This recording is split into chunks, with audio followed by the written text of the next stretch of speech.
So here I'm going to be giving a review of Furiosa Mad Max Saga. I saw the movie this past Memorial Day weekend on Saturday, and I'm going to be giving a spoiler-free review of it. Although given that this is a prequel, there's really not much to spoil about it. Now, prior to seeing this film, the only Mad Max film I had seen was actually 2015's Mad Max Fury Road. I actually saw it in theaters because of all the praise it was getting. Because I hadn't seen the other three Mad Max movies, I didn't really get much out of Fury Road story-wise, besides that this is a world where people are batshit crazy, but the movie definitely had some high-caliber, authentic, great action, and obviously a super unique aesthetic design. It was easy to see why the movie was getting the kind of praise it was getting, even though I did think some of it was a little over the top.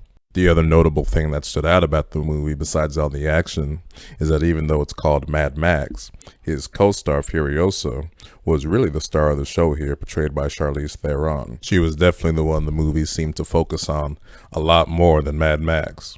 In the movie, she was the one who sought to free all the sex slave brides from Immortal Joe.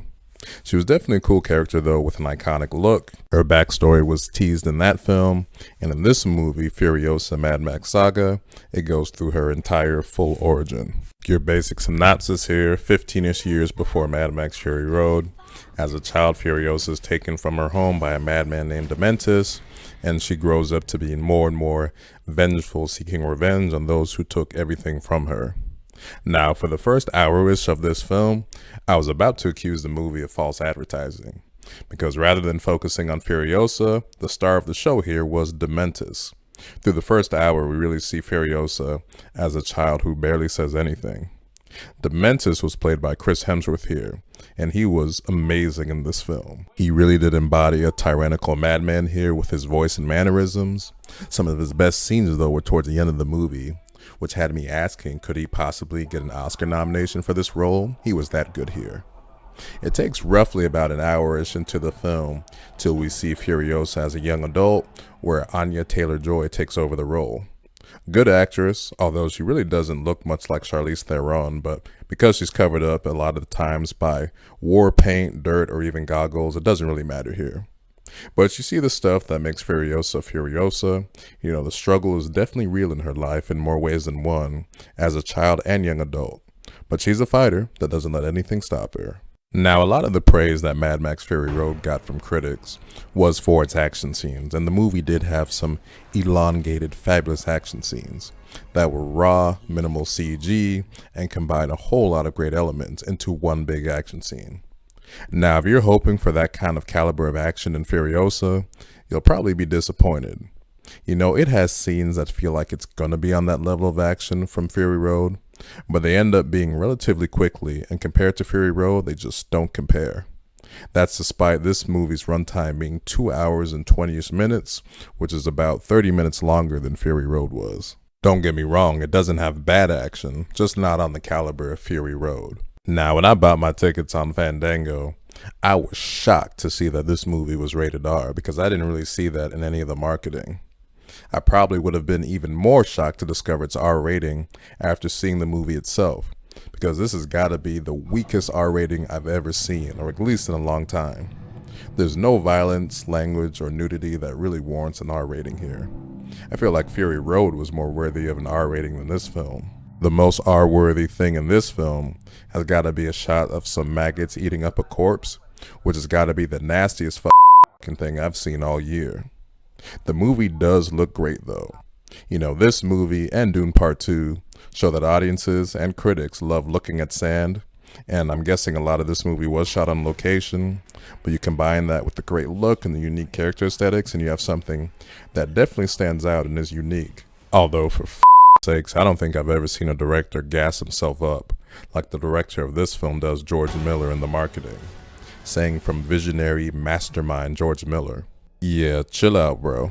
Even someone like Christopher Nolan doesn't gas himself up like that in the marketing. To the movie's credit, though, it does have real vision behind it and is trying to stand out and be something different than obviously any typical blockbuster that's out there. While there was a decent amount I enjoyed about this movie, I definitely didn't come out of it saying, yeah, that was amazing. I liked a lot of the elements here, but I kind of felt similar about this film as I felt about the other Sand movie this year, Dune Part 2, where nothing really blew me away, But I do appreciate and recognize the movie for being well put together, well directed, well acted. I will say I did like Furiosa a little bit better than Dune Part 2. So 7.5 out of 10 for Furiosa, Mad Max Saga. It's one of those movies where there's a lot of hype about seeing it in a premium format. And I would say to that, as I said, the movie does look good. But these days, it takes a lot of out there visuals, spectacle, and action for me to pay for a premium format.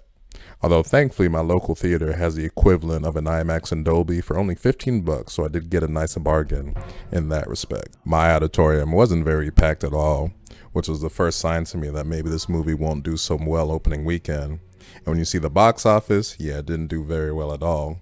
Over the traditional 3-day weekend, Friday through Sunday, $26 million. When you include Memorial Day, I believe it went up to $32 million. Wow, it's pretty bad box office right there. You know, it just kind of continues a trend this year where movies, the box office just hasn't been all that great. The only movies that I would say did well at all were Dune Part 2, Godzilla Kong 2, and Kung Fu Panda 4. Over the 3-day weekend, Furiosa just barely beat out the Garfield movie, and that movie looked like absolute shit. I had no interest in seeing that. In the case of Furiosa, I think there's a few reasons why it didn't do very well. For one, Mad Max Fury Road, you know, it was a critical hit back in 2015, but it wasn't a big, huge box office hit. I think it only did about 300 million worldwide. And to 9 years later, not put out a sequel, but a prequel about the quote-unquote side character, even though she was really the star of the film. You know, that's really a recipe for box office disaster right there. And then also in recent years, these sort of girl power action movies have just not been doing great at the box office. In fact, they're just flat out bombing. You know, we're just coming off of Madam Web and Captain Marvel, two spectacular flops. And even though this movie has gotten good reviews, I think the audience is just shown not really interested in that kind of stuff, even though it is based on still a big franchise and that kind of thing. It's just kind of the growing trend in Hollywood, at least for the audience, not to really show up for those kind of movies. So RIP to Furiosa. I just think continued adventures in this Mad Max world is something that people, audiences, just aren't really all that interested in anymore. So that'll do it for this review and box office look at Furiosa, Mad Max Saga. If you made it to the end of this video, thank you for watching.